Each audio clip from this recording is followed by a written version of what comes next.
It's your girl, Queen Jones, QUEEMIEJONES. So go ahead and follow me on all platforms. Cook good and look good.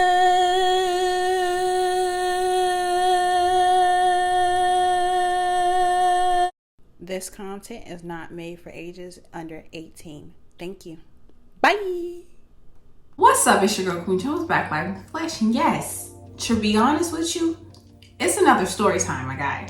I'm gonna tell you about the first time I worked at a restaurant, fine dining, and we might as well call that a long stage. Get prepared, get some popcorn and come back. Subscribe as well. You might as well. Once upon a time, I was in this program called the Teaching Kitchen, and they do what's called job placement. And I was connected with the chef instructor at the time to be able to start working what is called stages within restaurants that had availability for staff to be hired on. And I guess I really didn't get the grasp of what stages were meant to do. I'm the type of person that needs multiple times to learn some before I just jump into so keep that in mind for this whole story. Jumping head first might make things better or worse. So take it how it is, and you comment below what you think this story was for, like if it was a good thing or was a bad thing. Anyway, I had an option to work in a barbecue restaurant, then I had an option to work in Italian.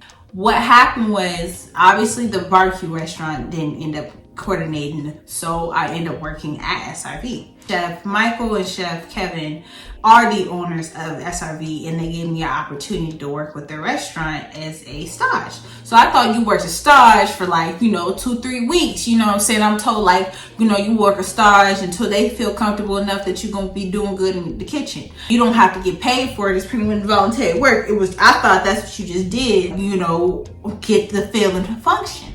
But no. So while I didn't think that a stage was a job intro, I thought it was a job discovery. They hired me really fast because I had done very well in the stage. I was able to move fast and fluidly and help and support. I think that's why they had, some hope in me. But what had happened was I thought that's how much momentum you start with every stage, and then every day you have to try to keep up the energy. Sometimes you're gonna have to work out in different ways and figure out if you can keep up with the momentum so they don't waste no money on you. But no, they hire you indubitably if you do good. So I did good the first night.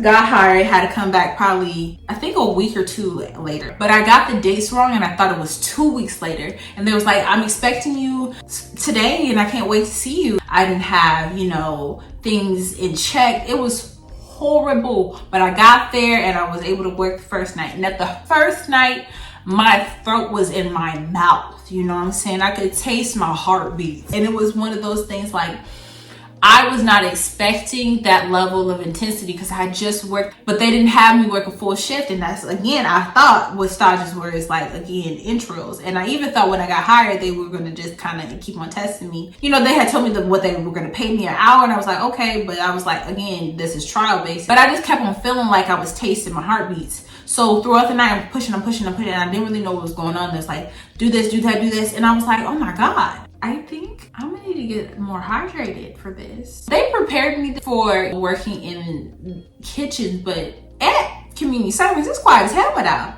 I wear whole headphones, and you didn't see that video. It's quiet in my house right now, but I can't do all that. I did not know I could not do all that because I was just there the night before, and I thought, I could, acclimate. Maybe if I communicated more, I could be like, hey, give me like 2 weeks to get myself together and I'll do no payment. I don't want to mess up stuff. But I just was like so out of touch. Like I had just lost all my mental hours from before. They were expecting me to mess up. Here's the thing, when I mess up, I can't mess up everywhere. So I have all my knives is sharp, and then I have my honer and things like that. And I didn't have enough ability within myself yet because my sensory was going off. And plus, you have to account for Celsius in some kitchens, especially within European structure, especially depending on what type of genre food you're working within. So I had to keep up with Celsius, and I have to temperature regulate.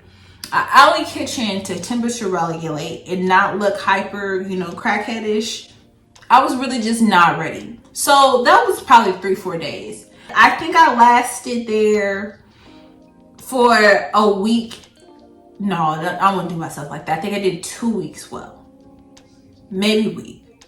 And they had said something about this girl who had been working there before that she was pretty much dead to them in a punk, you know what I'm saying, and really couldn't work the line. And let me explain something about line work and culinary work and working up the ladder. You pick and choose what your battles are and what you can work within this industry. Do you think that everybody is capable of doing the same thing in this industry? No, that's why they have different roles and purposes. Honestly, okay? So for me, I didn't know that you didn't have to work up the culinary ladder because I didn't go to culinary school and I just got culinary training. They're gonna think that I just didn't work as hard to, I just was kind of being influenced in that way. Like if I didn't go to culinary school, I wasn't doing well enough. And if I wasn't working in the kitchen, I wasn't doing well enough. And that was just like my own professional career insecurity. Fast forward to the end of why I took medical, leave. I was already freaking out, okay? I was tasting my heartbeat and I knew I was gonna mess up in a way where it was gonna be my fault. I was gonna have to take accountability for the levels of freaky deaky of nature that happens to me. And I just can't put myself or my line members or the chefs ahead of me or the chef de cuisine, anybody who was working there before me to try to take care of me. I didn't have that in me at the time. I was really not prepared in that way to, advocate for myself in ways like that. And my best friend was explaining like how I was gonna be able to do it. And I was like, I don't know if I could do it. But one day I came in there and there was sirens and, a alarm thing that, I was told it wasn't really gonna happen, but it happened. And I was like, that's why I know these people are prepared for whatever to handle their job and whatever level is going to require them no matter what happens. And then I was like, okay, cool, I'm gonna have to get over this, but I don't know if I could have the ability to get over this. And I had saw some of the flashes, but then I just wasn't okay. And then the 4th of July happened, I wasn't okay. And then I went in and worked the line one night and I was already tweaking, it was hot. Like I was in the low boy, somebody had knocked into my hips and it was over. I was like, you know what? Let me just let them know I just need to wrap this. They were working so well with or without me. It wasn't that I was a part of the construct of what they were building. It was more so, let me just be real with my fucking self. Okay, what can I do and what can I do and what am I willing to do and how much am I gonna push myself to the limit for this? You feel me? Like, am I gonna have myself on some bare, at this restaurant at this time in my life? Am I ready for all that jelly?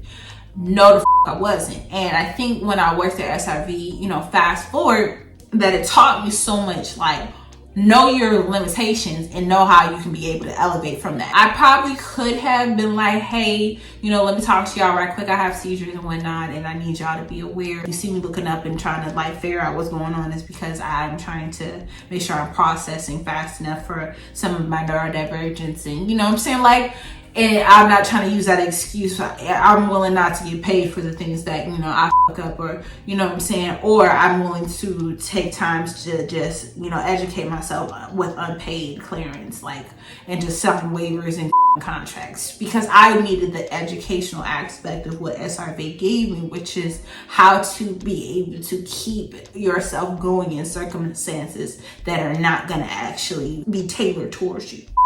But then chefs were really kind. I remember one time I got cussed out by a chef for the first time in my life and I was like, whoa, this is some TV shit. Don't cry like a little but also cool, this is great. And I was telling my grandpa that this man told me, I didn't get my head out my ass. And I was like, God. And he was like, I'm still your grandpa. You can't be saying craziness like that. And I was like, oh shoot, I'm so sorry, grandpa. But that's the realness of my life. I be cussing and letting people know what it is because I be going through real stuff. And I just want to say, don't feel like you're a punk if you have to learn how to have some spunk. So when I talked to this man to go off the line, he was so like, yeah, I understand. He knew what time it was. And, they told me that I had good energy in this business. I wouldn't think that they they believed in me all the way or anything like that, because I don't think that's their responsibility. But I do think that they respected my husband. That's it. That's actually how I get a lot of things in life, is that people respect my husband. I just want to say, SRV, if you ever see this video, if y'all ever have time to see this, y'all food was amazing. Y'all made me eat pork as my last resort. I come from a whole Muhammad background. Thank you so much for that opportunity. Y'all did some stuff for me that, like, you know, people again told me I wasn't even going to be able to do in life. And, you know, y'all probably hear that all the time. I just will never stop thanking you. And as far as I go in this business, as I grow as a culinary influencer and somebody who wants to teach people how to cook good and look good all on the low, you guys gave me the emotional security to know that, you know, it takes a couple steps before you become the best. It's your girl, Queen Jones. This was a story time about me working at SRV. Hopefully you got my like story and what it is and what's up. All right, bye.